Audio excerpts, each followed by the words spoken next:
खिदमत में पेश तो करे। ओ अब्दुल कादिर जीलानी ही मुझो भाणे जो आ, इनके दुआ कर पीरान पीर हजरत गौसल आलमीन के झोलीअ में खणी करे पांजे वात मुबारक मां लुआब शरीफ कढी उन जे वात में विझन था। विजी फरमाइन था सुती मां थो विझांस फैज़ राज ॾिसंदस। सुती माथो विझांस बाकी फैज़ हिन जो राज ॾिसंदा। उन्हीं बुजुर्ग न बर्रे सगीर में असांजे हिंद सिंध में पंजाब पाकिस्तान में जेतरा मुरीद कया मां दावा सां तो चवां कंहिं बि पीर जा एतरा मुरीद कनन जेतरा गौसल आलमीन जा मुरीद। सुभान अल्लाह तो चओ, ॾाढे तो चओ। करे उन दरिया जे किनारे सां उन जाइ ते पहुतो जाते मखदूम सरवर नूह बीठो आ। मुंहिंजा दोस्त उन मां हिकिड़ो सुहिणी सूरत वारो लथो अची मखदूम खे चई अब्बा हलिया मां तोखे कच्छ में खणा। काॾे थो खणी हले? जे ॿेड़ीअ में खणी थो हलां। जे ॿेड़ीअ में केरु वेठो आहे? जे ॿेड़ीअ में ॿिन्ही जहाननि जो सरदार रसूलुल्लाह वेठो आहे।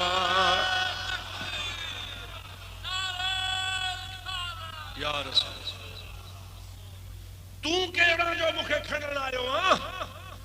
बेड़ीअ में त नबी सही वेठो आ, तू केड़ा? जी मां तो जो ॾाढो अबू बकर सिद्दीक़ आहियां। ओ सरवर नूह तू सिद्दीक़ी आ, तू मुझो रक्त आ, मुझो खून आ, मुझो बचड़ो आ। अज तू पट्टीअ जे लाइ रोई थो पियो। मदीने वारे चयो त हल अबू बकर तुंहिंजे बट्टे के मां मोहम्मद करीम पट्टी थो पढ़ाया। एड़ी पट्टी थो पढ़ाया एड़ो फैज़ थो ॾियां जो वरी कंहिं मदरसे जो मोहताज को न थींदो। सभई चओ सुभान अल्लाह, ॾाढे चओ सुभान अल्लाह। मुंहिंजा सोना मखदूम सरवर नूह को जोड़ो तोड़ो कोन हो। ही तव्हां जो मखदूम साईं सुभान अल्लाह त चओ। दरिया जे सैर सां अचे पियो जमल पुराणनि हालनि जे भर में पतण जे भर में आयो तमल उन्हीं पतण वारे के हजरत साईं मखदूम बिलावल रहमतुल्लाह अलैह अट्टो ॾिनो आ। अबा हे अट्टो तो वट अमानता किबला ऐं कंहिंखे ॾींदुसि। पाण फरमाइनि था वठण वारो पाण ई तोखां अची वठंदो। साईं नालो त भला मूंखे ॿुधाए त मांखे बि वठण वारो वठे त नालो पुछांसि त पक कहिड़ी आहे। जे उन जो नालो हूंदो मखदूम सरवर नूह। अजा उन टाइम ते मखदूम साहब जाओ ही कोन्हे। ए अल्लाह जो वली मखदूम सरवर नूह दे अट्टे जा सलाम पियो मोकिले। सुभान अल्लाह त चओ। वहां भी चवन था त नबी के सुभाणे जी खबर कान्हे। हजरत मखदूम बिलावल के भी 100 साल जी खबर आ त 100 साल खां पोइ ख़ुदा जो वली अचे थो। ॾाढे त चओ सुभान अल्लाह। अटो 8 ॾींहं 15 ॾींहं ख़राब थी वेंदो आहे। अटे जो कम मुजादा हुन में कीड़ा पइजी वेंदा आहिनि। अटो ट्रको थी वेंदो आहे। उन मुहाणे चयोसीं अटो त ट्रको थी वेंदो। पाण फरमाइनि था जहिड़े तहिड़े जे हथां तोखे कोन मिलियो आहे। जंहिंजा हथ लॻा आहिनि उहो बि बरकत वारो आहे ऐं जंहिंजे लाइ मोकिलियो वञे थो उहो बि बरकत वारो आहे। इहो संभाले रखजां पाण ई जवान तो खांची वसूल कंदो। हजरत मखदूम बिलावल रहमतुल्लाह अलैह शहीद थी। केतरो अरसो गुजरी वियो। पाण हिन जगह ते बागबान में दफन थी चुका। मखदूम सरवर नूह जो बाबो भी जावल कोने। काफी अरसे खां पोइ हजरत मखदूम सरवर नूह ॼमन था ऐं अल्लाह जे वली खे इहा भी ख़बरात है मलाह मुहाणो एसी ताईं जेरो हूंदो। चओ सुभान अल्लाह। ॾाढे त चओ सुभान अल्लाह। मुझा भा मुझा दोस्त मुझा सजण साईं वो वाकई वक्त थियो उन्हीं मलाह के हजरत साईं गोले अची लो तो बाबा तो वट सा जी अमानत आ असा के जेजारा। हजरत मखदूम सरवर नूह रहमतुल्लाह तुम्हें मुझा दोस्त नवाज़ियो। हजरत गौसल आलमीन जे फैज़ में 6 तस्बीहों। हाणे वरी अचो चिश्ती बुजुर्ग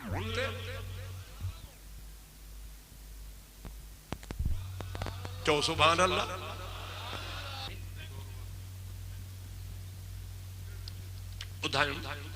ला इलाहा इल्लल्लाह सहर वरदी जू 6 तस्बीहूं घणियूं बाबा ॾाढे जो ॿुधाइनि वरी ॿुधो ला इलाहा इल्लल्लाह ॿी इल्लल्लाह टी अल्लाह चौथी लिल्लाह लिल्लाह पंजी हू छही लहू चई ॿुधायां सभई चओ ला इलाहा इल्लल्लाह ला इलाहा इल्लल्लाह वरी बी तस्बीह इल्लल्लाह इल्लल्लाह इल्लल्लाह इल्लल्लाह चौथी तस्बीह अल्लाह अल्लाह अल्लाह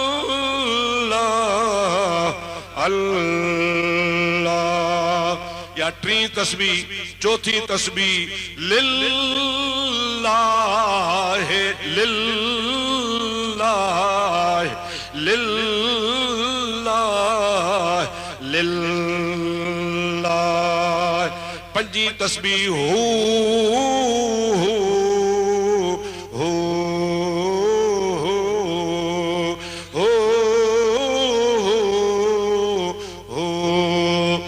छही तस्बीह लहू लहू लहू लहू ये मुझे गौसल आलमीन हजरत गौस बहावल हक जूं वरी 6 तस्बीहूं वरी मुंहिंजा दोस्त हलो अॻिते वरी चिश्ती बुज़ुर्ग उन्हनि वटि वरी कवाली छा उन वटि वरी समझो था लाए ना नक्शबंदी बुधी चिश्ती बुधी कादरी बुधी सहरी वर्दी बुधी हाणे वरी गॾिजी चओ सभई हक़ ते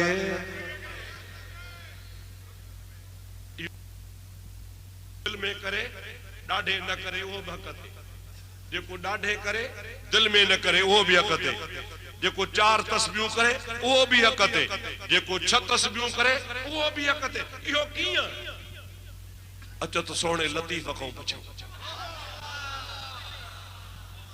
चो सुभान अल्लाह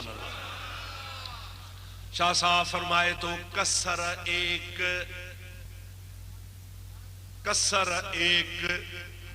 दर लख कोड़े तैके गिड़खियूं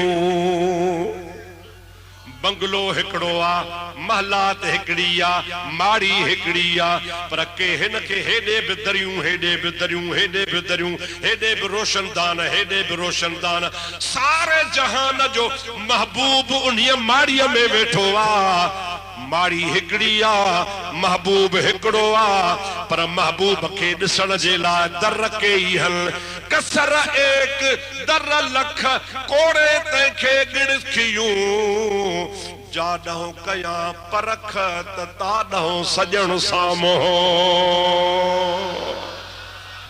उभरंदे वारो निहारे तो मुझो महबूब इहो वेठो आ उलहंदे वारे निहारे तो मुझो महबूब इहो वेठो आ दखण वारो निहारे तो मुझो महबूब वेठो आ उत्तर वारो निहारे तो मुझो महबूब वेठो आ पर निहार वो किथा जनीअ खे जितां प्रिय पाण पसाइयो तनीअ खे तितां लिया पाण आया महबूब जेके जिथां भी दीदार कराईंदो आ उन्हीं जाए ता आशिक ॾिसंदो आ खुदा जो कसम आ नक्शबंदीअ खे कल्बी ज़िक्र में महबूब मिलियो आ जहरी ज़िक्र में वरी कादरन खे महबूब मिलियो आ कन खे वरी 6 तस्बीहन में मिलियो आ मुझा दोस्तों अजीजो कंखे केड़ी गाल में मिलियो आ मुझा भाव अजीज मुझा मिठड़ा अजीज हकीकत में तुझो मुझो महबूब हिकड़ो मोहम्मद करीम आ उन महबूब जूं लख अदाऊं हन ओए अदाऊं मुझे रब के प्यारियूं हन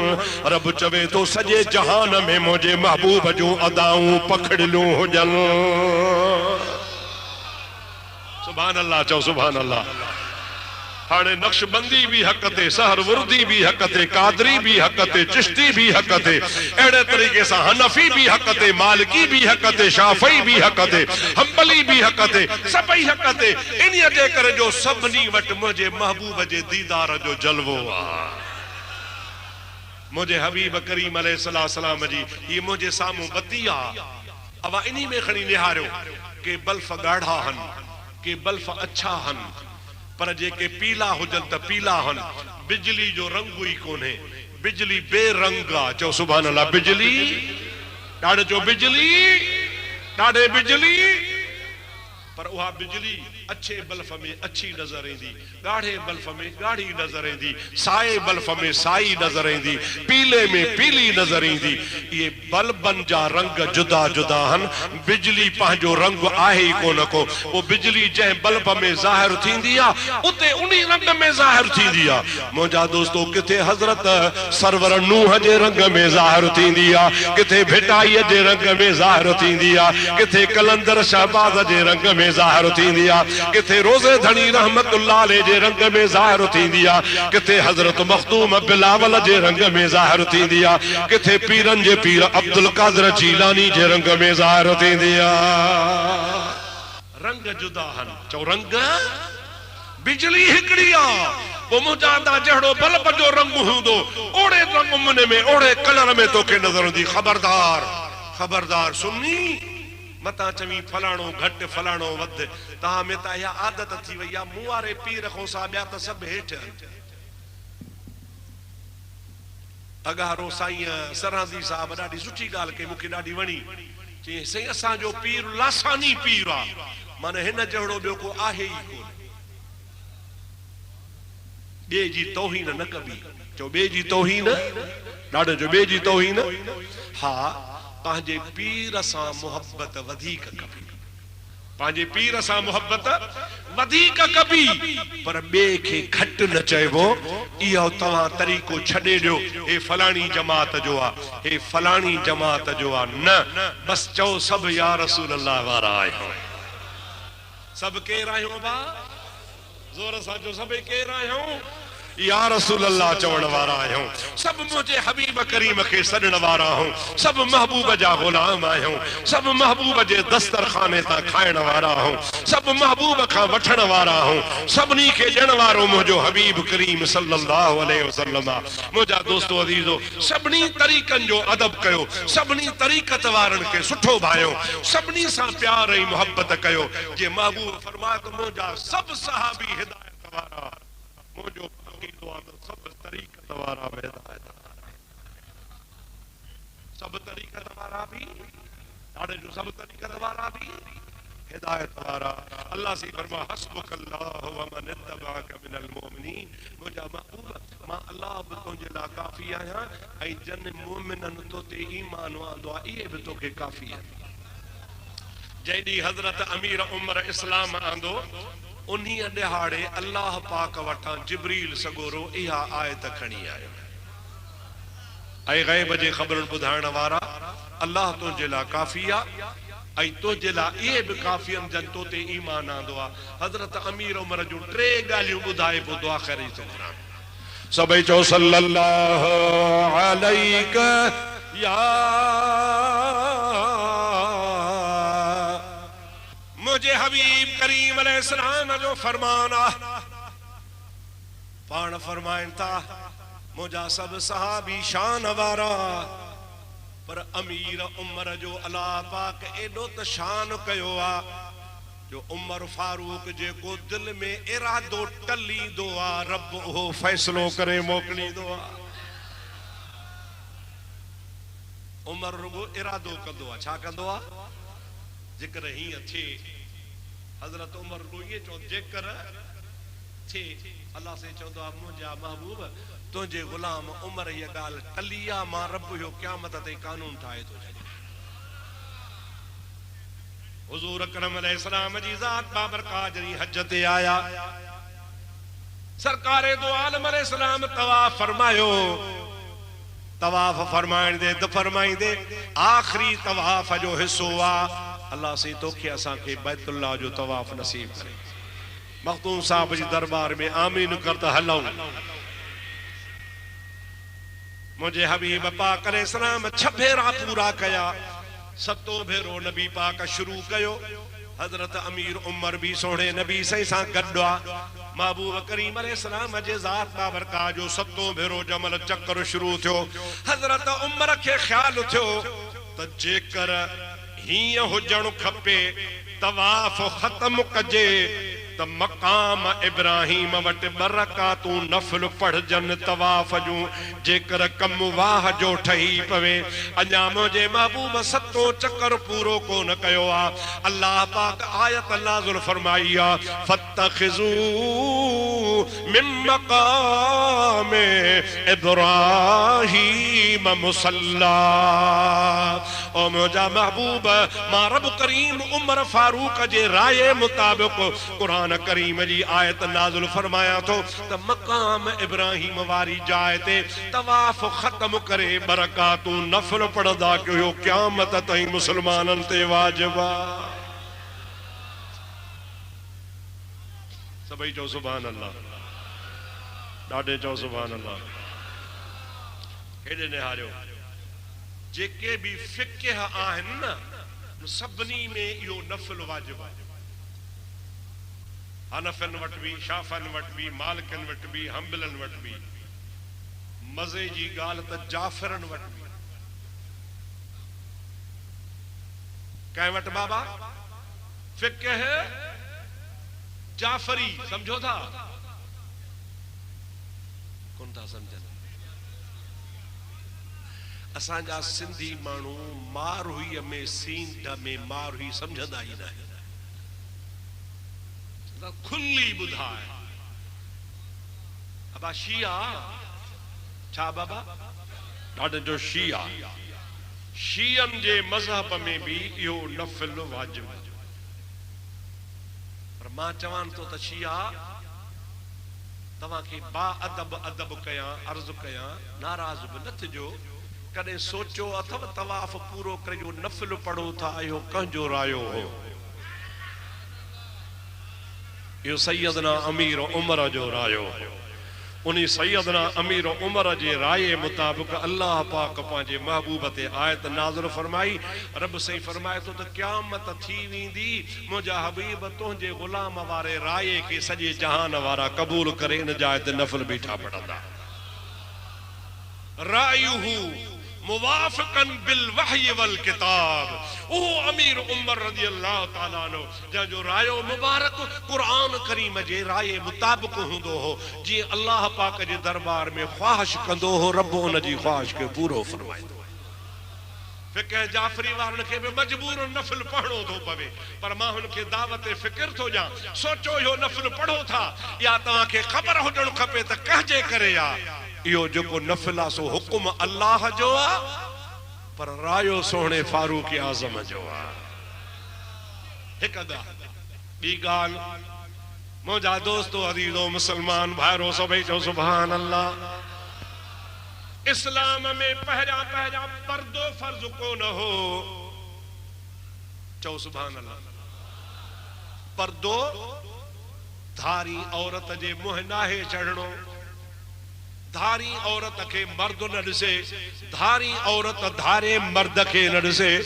मर्द औरत खां परे औरत मर्द खां परे। भाव भाइटियो भाणे जो मुड़स पीउ इहे त हुनखे ॾिसी सघनि था ॿिए खे इजाज़त कान्हे का।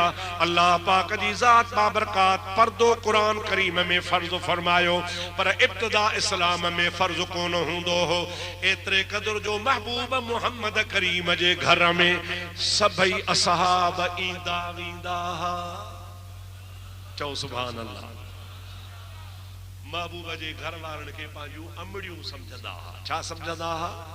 ऐ कुरान तो चवे अन्नबिय्यु औला बिल मुमिनीन मिन अनफुसिहिम व अज़वाजुहु उम्महातुहुम। नबी मोमिनन के साह खां भी वेझो आ। ऐ नबी जूं ज़ालूं मोमिनन के मोमिनन जूं मायरूं हन त असहाब अम्मा समझी मां समझी घर ईंदा वेंदा हा। महबूब जो कम कार होंदो हो सब ईंदा वेंदा हा। एकड़े दिहाड़े हजरत अमीर उमर चो ते मुझी गैरत गवारा नथी करे सब को पियो नबी जे घर में अचे सुठी गाल ना है और तुझे सब को मुंह पियो चढ़े जे करन पर्दो हुजे हा तो सुठो थे हा चो सुभान अल्लाह बस ओडो हजरत अमीर उमर गाल करे बस कया अल्लाह पाक आयत नाज़िल फरमाइया अय्युहन नबी कुल अज़वाजिका व बनातिका व निसाइल मुमिनीन चओ सुभान अल्लाह ओ मुझा गैब जे खबरुन बुधाइण वारा चओ पंहिंजे धीअरुनि खे चओ पंहिंजे घर वारनि खे चओ मोमिननि जे ज़ालनि खे युदनीन अलैहिन मिन जलाबीबिहिन पंहिंजे मुंहनि जे मथां चादरूं विझनि पर्दो कनि धारनि माण्हुनि जे मर्ज़ मुंहं ते न चढ़नि महबूब करीम अलैहिस्सलाम खिली ॾिनो पाण फरमाए उमर तुंहिंजी गैरत खे अल्लाह पाक क़बूल फरमाए अॼु मां मुहम्मद करीम जे मथां पर्दे जो ऐं मुंहिंजे उम्मत जे मथां पर्दे जो हुक्म नाज़िल फरमायो आहे सभई चो सुभान अल्लाह ॾाढे चो सुभान अल्लाह रुगो मुझे महबूब करीम अलैहिस्सलाम जे गुलाम अमीर उमर इरादो क्यों रब आयत नाज़िल फरमाई रायुहु मुवाफ़िक़न बिल वही वल कुरान जंहिंजो रायो कुरान ऐं वही जे मुवाफ़िक़ हूंदो जेको रायो करे सो अल्लाह उहो ई करे छॾे टी बि ॻाल्हि ॿुधा को दुआ करे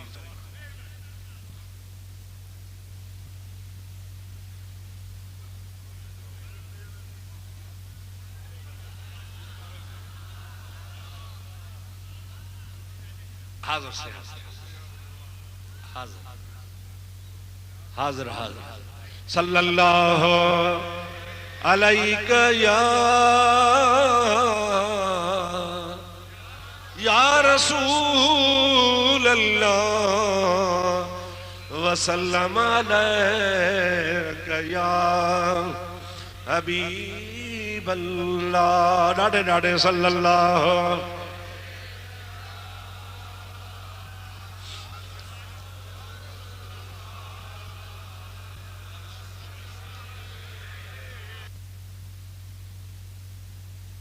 महबूब करीम अलैहिस्सलाम जी ज़ात बाबरकात जेके भी इस्लाम जूं लड़ायूं लड़ियूं सब मिसाली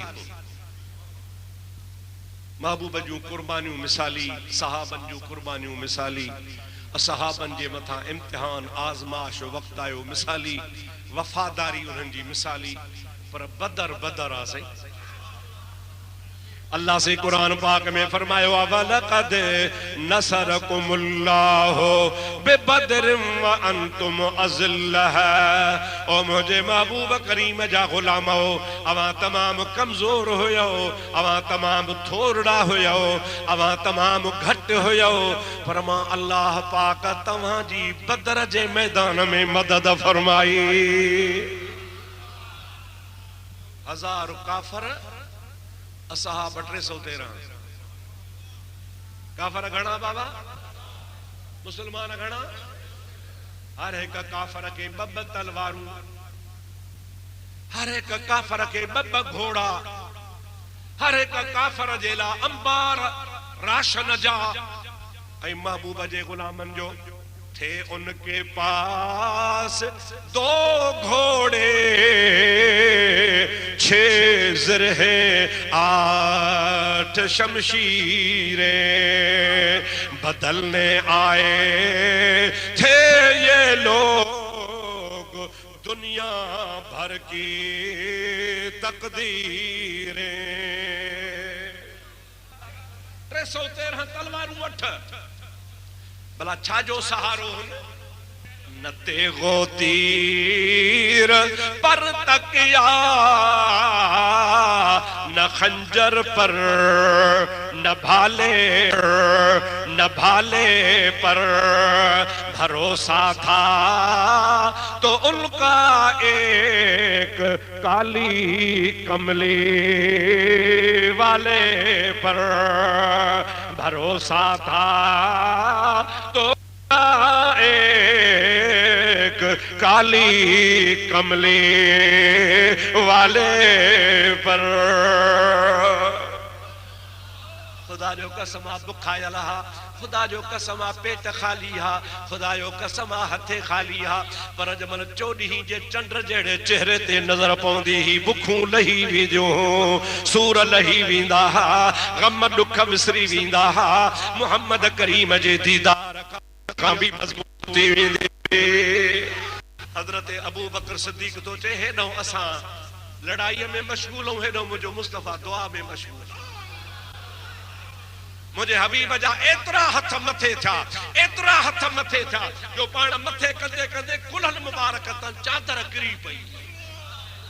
अबू बकर सिद्दीक़ चादर कुल्हनि ते रखी चयो या रसूल अल्लाह, या रसूल अल्लाह, अल्लाह तो सा फतह जो वायदो कयो आ, तू घबराए न। पाण फरमाइन था अबू बकर घबराया कोन थो, हे मिस्कीन निहार न मुखा मानी था घुरन, न पानी था घुरन, न राशन था घुरन। इए अल्लाह जे राह में सिर तुरीअ ते रखी हलिया आया हन। मूंखे त यकीन आ फतह थींदी, पर मां हिन मिस्कीननि जे लाइ दुआ थो पियो घुरां, रब करीम उन्हनि खे आबाद फरमाईंदो। सुभान अल्लाह चो, दिल खोले सुभान अल्लाह। जमल अबू जहल पंहिंजो लश्कर वठी आयो, हुजूर करीम खां 2-4 कलाक बदर जे मैदान में अॻे आयो। हुजूर से 2-4 कलाक पोइ आया। बदर जे मैदान जी जेका कैफियत आ, उन जो अधु हिसो पक्की ज़मीन आ, अधु हिसो वारियासी ज़मीन आ। जाॾे पक्की ज़मीन ही ओॾे खूह भी हुयो, जाॾे वारियासी ज़मीन ही उन्ही खां खूह परे हो। अबू जहल जेको 2-3 कलाक अॻु में आयो सो पक्की ज़मीन ते ऐं खूह वारे पासे कब्ज़ो वरी कई। जागो था? महबूब देर सां आया, वारी वारे पासे खूह खां परे थी खीमा हयो। असहाबन चयो या रसूल अल्लाह, पक्की ज़मीन हुननि खे हथ अची वई। सलात सल्लल्लाहु। पानी जो हुनखे जे मज़दूरी ऐब कोन्हे। अलकासिब हबीबुल्लाह जेको हथ जी कमाई करे खाईंदो आ। मदीने जो मीर चवंदो आ मुंहिंजो दोस्त आ, मुंहिंजा दोस्तो अज़ीज़ो, अल्लाह जे हबीब करीम जा ॿई सॻोरा हज़रत उमर ऐं हज़रत अबू बकर बाग में पहुचा। ॾिठो त हज़रत अली मुर्तज़ा पखर में शल लॻो पियो आ, बाग खे पाणी ॾेई रहियो आ, कोडर सां पाणी हेॾे होॾे वराए रहियो आ। खूह ते नार ते उठ हले पियो, पाणी वहे पियो। ॿिन्हीअ खे ॾिठई कोडर रखी वेही रहियो। अदा कीअं आया हो, जे ही ख्याल खणी आया हो नबी से फलाणे खे फलाणे खे फलाणे खे मोटायो आ, कईं खे फातिमा जो रिश्तो कोन थो ॾे। असांखे ख्याल आ त मुस्तफा खे तुंहिंजो इंतज़ार आ, हाणे तूं वञ वञी नबी करीम खां रिश्तो घुर। अदा मां मिस्कीन आहियां, ॾोकड़ कोन्हमि। हज़रत अबू बकर उमर फारूक चवनि था तुंहिंजी शादीअ जो समूरो ख़र्चो असां ते आ। ठीक है, मां वञा तो उतां सिधो महबूब दरबार में। हजरत अली हयावदार हो, चो सुभान अल्लाह। हजरत अली ॾाढे चो महबूब जे करीम जे आॾो वेठो, कंदड़ो हेठि करे वेठो आहे। पाण महबूब ने फरमाया अली मरहबा, कीअं आयो आहे? ख़ामोश। अली कीअं आयो आहे? ख़ामोश। टियों दफ़ो फरमाया अली तूं जंहिं कम लाइ आयो आहे उन्ही कम लाइ हाणे हाणे वही मूं वटि आयो आहे, ऐं मूंखे अल्लाह जे ज़ात हुकुम कयो आहे त अली फातिमा जो रिश्तो वठण विया। मां अल्लाह जी मर्ज़ी आहे त अली सां रिश्तो करे छॾे।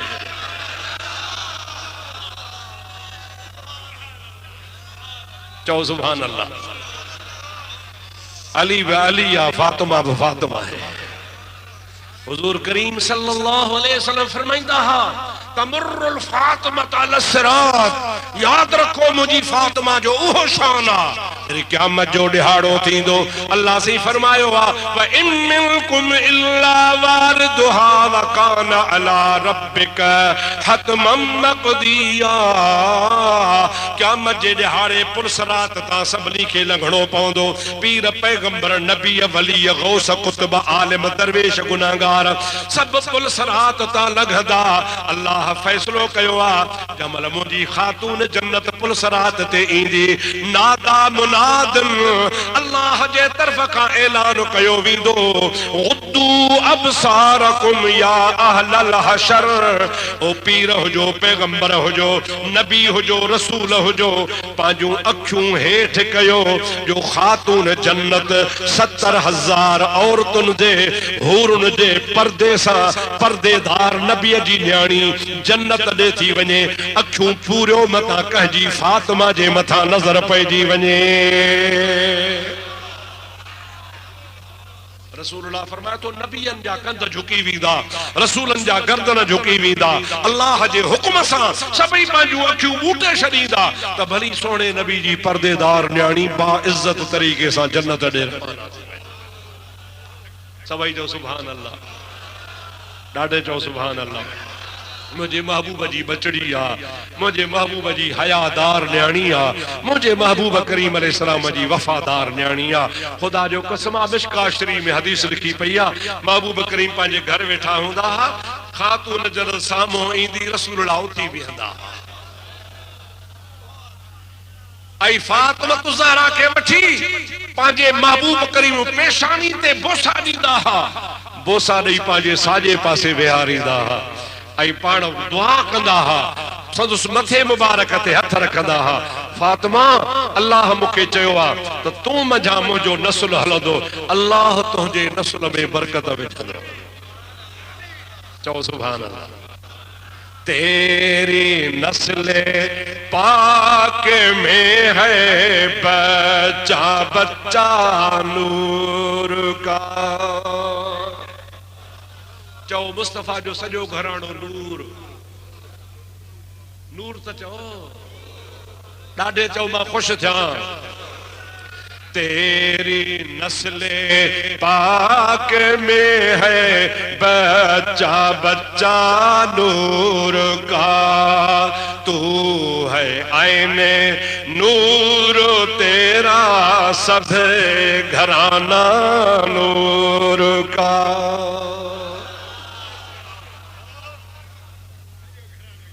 मुझे महबूब जे अहल बैत जो हया कदा कयो, सादात किराम जो हया कदा कयो। महबूब करीम अलैहिस्सलाम के ॾाढा प्यारा आहिनि। बगदाद जो शहर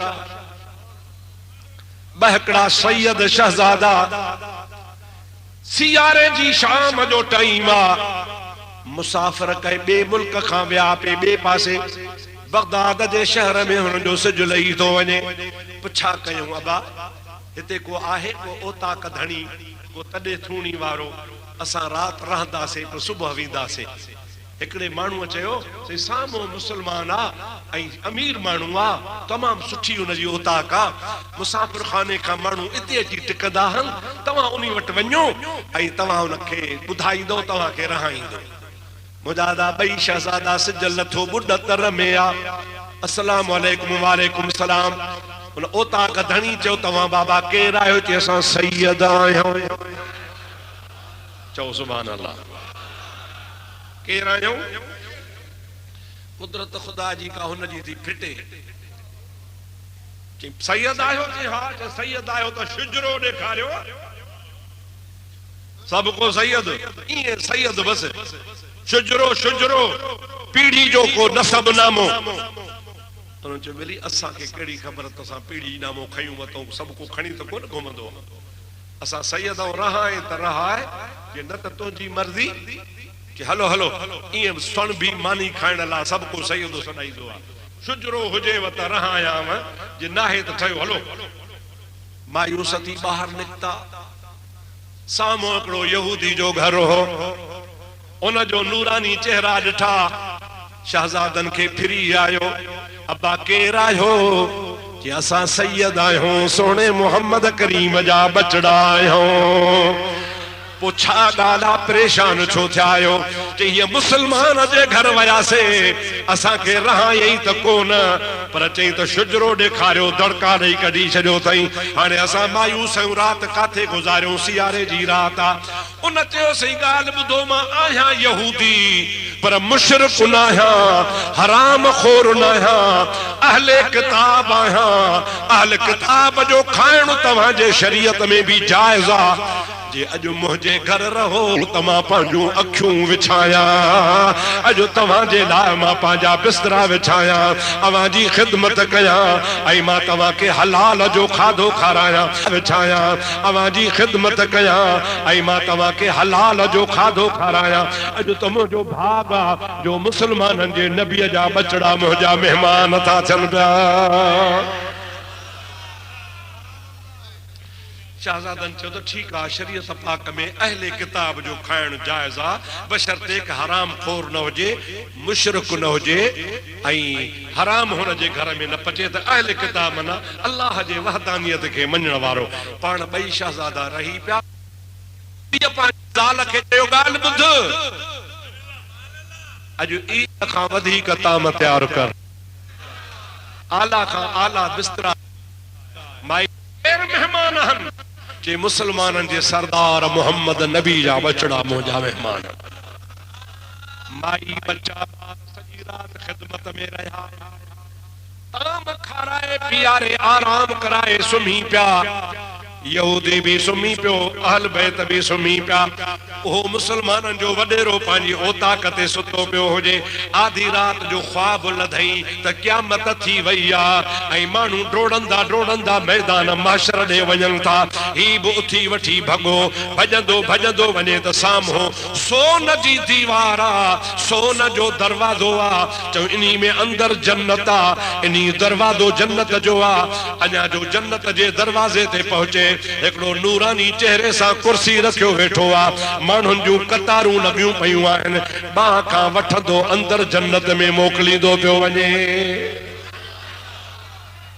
पुछई हो केर आ के बिनी जहान जो सरदार मोहम्मद करीम सल्लल्लाहु अलैहि वसल्लम आ ये भला जेके कतारूं बदियूं बीठा जे हे महबूब जा उम्मती हर जन्नत में तो मोकलींदो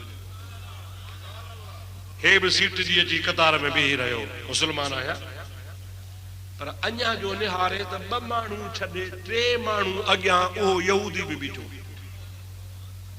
ओठ जो सुञाणंदो दिल में चई त यहूदी आ इहो कीअं बीठो आ पाण ई नबी सही मोटाईंदुसि पर जमल महबूब बाह खां वठंदो जन्नत ॾे मोकलींदो पियो उनी यहूदी जो वारो आयो त महबूब उन्हीअ खे भी बाह खां वठी करे जन्नत ॾे मोकले छॾियो इनके हैरत लगी वही खैर ब मानू ॿिया भी आया जमल हिन जो वारो आयो हबीब करीम फरमास तू केरा जेसी मां मुसलमान आया पाण फरमादा मुसलमान आ त शुजरो ॾेखार छा ॾेखार जैसे किबला हो यहूदी हो ब मानू छडे टियों अगियो मानू वियो आ मुझो पाड़ेसरी आ मां सुञाणास तो नालो भी हुन जो फलाणो आ आहे भी यहूदी साईं जन उन्हीअ खां त पोइ न पुछो मुखां छो था पुछो पिया पाण फरमाऊं तोखे पुछण जी आदत आ तॾहिं मां तोखां पुछां थो हुन भी मुझे बच्चन खां शुजरो कोन पुछो आ मां भी शुजरो कोन थो पुछांस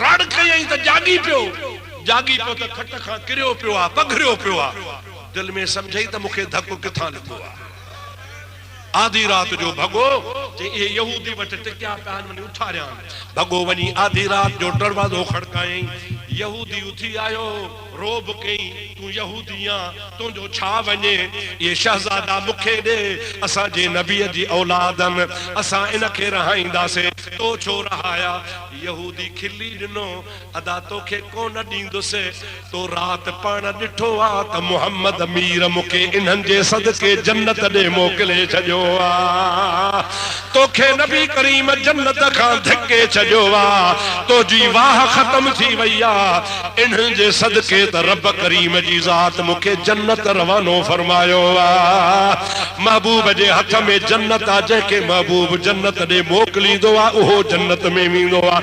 हाणे मूंसां गड़गड़ न कर, मां भी मुसलमान आहियां। ला इलाहा इल्लल्लाह ला इलाहा इल्लल्लाह ला इलाहा इल्लल्लाह ला इलाहा इल्लल्लाह मुहम्मदुर रसूलुल्लाह सभी जो सल्लल्लाहु अलैहि वसल्लम। मुझा दोस्तों वो न महबूब जे बचड़न जो अदब को तो यहूदी के भी कलमो नसीब थियो। चौ सुभान अल्लाह, ॾाढे चौ सुभान अल्लाह। हसन ऐं हुसैन असांजे त सिर जा ताज आहिनि। ऐं यादि रखो सैयद हिन असांजे मुल्क में या हसनी हूंदा या हुसैनी हूंदा। आहे या न?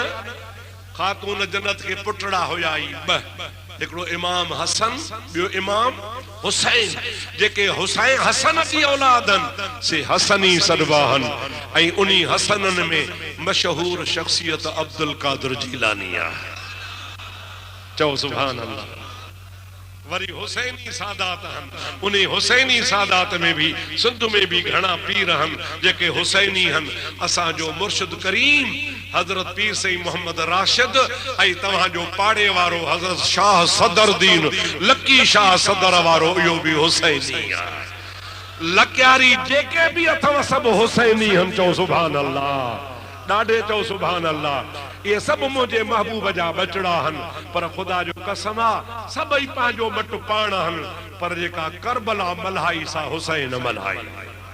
बेटा साहब रहमतुल्लाह अलैह फरमाए तो सख्ती शहादत जी निसोरोई नाज। चो सुभान अल्लाह। सख्ती शहादत जी निसोरोई नाज के रिंद परूड़न राज कज़े करबला जो। इमाम हुसैन आली मकाम रज़ी अल्लाह ताला अन्हु मुझा दोस्त इस्लाम के 4 चंड लगाए छॾिया। इमाम हुसैन जी कुर्बानी बेमिसाल आहे। सभई इमाम हुसैन जी कुर्बानी जेका हिन मुहर्रम शरीफ जी 10 तारीख़ पाण ॾिनी अथनि ऐं उन्ही में पाण असांखे सबक ॾिनो अथनि। हिकिड़ो निमाज़ जो, ॿियो सब्र जो। कहिड़ो सबक ॾिनो अथनि? जंहिं ॾींहुं हुसैन ॼाओ हो न त ॼमण सां नबी जी झोली में आयो हो। हुन जे कन में बांग बि रसूलुल्लाह ॾिनी हुई, खाॿे कन में तकबीर बि रसूलुल्लाह चई हुई। ऐं हुज़ूर करीम छा फरमायो होसे? नरड़े के हथन में वठी बचा बांग ॾिबी आ निमाज़ ला, तकबीर चइबी आ निमाज़ ला। मां मोहम्मद करीम ॼमण सां तोखे बांग ऐं तकबीर इन्हीअ जे करे चई आ त मुंहिंजा हुसैन निमाज़ जो क़दुरु कजां।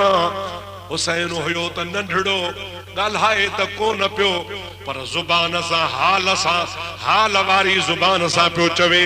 न मस्जिद में न मिंबर में न बैतुल्लाह के साये में नमाज़े इश्क अदा होगी तो तलवारों के साये में। कातिल लईन मस्त था खंजर की वार में, पर साबिर हुसैन मस्त था दीदार यार में। बेटा जो पीउ ॾाॾाणा पाण सैयद सब मल्हाया। चओ सुभान अल्लाह, ॾाढे चओ सुभान अल्लाह। दुआ कयो अल्लाह ताला तव्हां असांखे सच्चो हुसैनी बनाए। ॾाढे चओ आमीन। अल्लाह से तव्हां के असांखे हुसैन आली मकाम जे नक्शे कदम ते हलण जी तौफीक अता फरमाए। सुन्नियो तव्हां के मुबारक हुजे। असां सुन्नन जो अली भी पीर आ त हसन हुसैन भी पीर आ। चओ सुभान अल्लाह। असी सब मुरीद हूं नबी जे बचड़न जा, नबी जे खानदान जा, नबी पाक अलैहिस्सलातु वस्सलाम जे अहल बैत जा गुलाम आहियूं। अल्लाह से ईशल असांखे महबूब करीम जे सहाबन ऐं महबूब करीम जे अहल बैत जी गुलामी नसीब फरमाए। हजरत मखतूम साहब जे दरगाह ते अल्लाह से मूं फकीर जी हाज़री कबूल फरमाए। साईं मोहम्मद बख्श साहब जी मेहरबानी बटन ॾींहंनि खां रोज़ानो राब्ते में हो। साईं अचणो आ अचणो आ अचणो आ। मुझो साईं वाग धणीअ जे वस आऊं का पाण वहीणी, तुंहिंजा त रोज़ फोन अचनि था तुंहिंजी मेहरबानी, पर मखदूम साहब बि मूंखे डोर अहिड़ी विझी आहे जो सुम्हण ई कोन थो अचे पियो। ऐं मां तव्हांखे ॿुधायां, हमेशह आस्ताने वारो घुराईंदो आहे।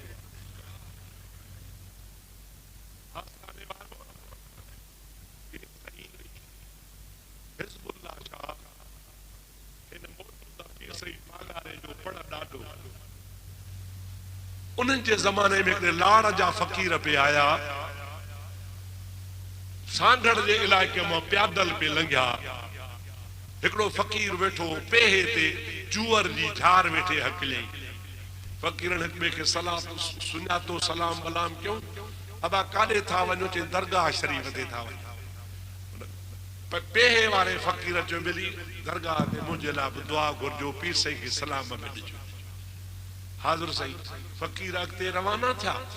उन पेहे वारे फ़कीर खे ख़्याल थियो त मां बि वञा। अञा इहो इरादो कई त मां बि वञा त हिकिड़ो गेरो अची संग ते वेठो। फ़कीर चयो हाणे इहो ॾिठो वाइठो उथारिया, पोइ पेरो पेहो परतो अला खे गोढ़ा खणी खांभाणी खणी अची शुरू थियो। तव्हां ॿाहिराड़ी जा माण्हू गेरो ज़िद करे तोबा आहे न बाबा, सॼे गोढ़ा पेहे जा ख़त्म थिया, गेरो न उथियो। फ़कीर जो धूड़ पाए खांभाणी ते रखी, खांभाणी सम्झो था, लही पेढ़े था डोड़ी डोड़ी डोड़ी वञी फ़कीरनि खे मिलियो। अड़े अची यार, हा अची सिक लगी। दरगाह ते पहुता। पीर से हिज़्बुल्लाह शाह जो दौरो, काथे सांगड़ काथे दरगाह। बरातियूं 3 रातियूं रहिया। 2-3 रातनि खां पोइ जॾहिं मोकिल आयूं तो पेहे वारो फ़कीर तो पुछे कि भला मुरीद पाण ईंदो आ या मुर्शिद छिकींदो आ? जागो था? कहिड़ो साल कई? मुरीद पाण ईंदो आ या मुर्शिद छिकींदो आ?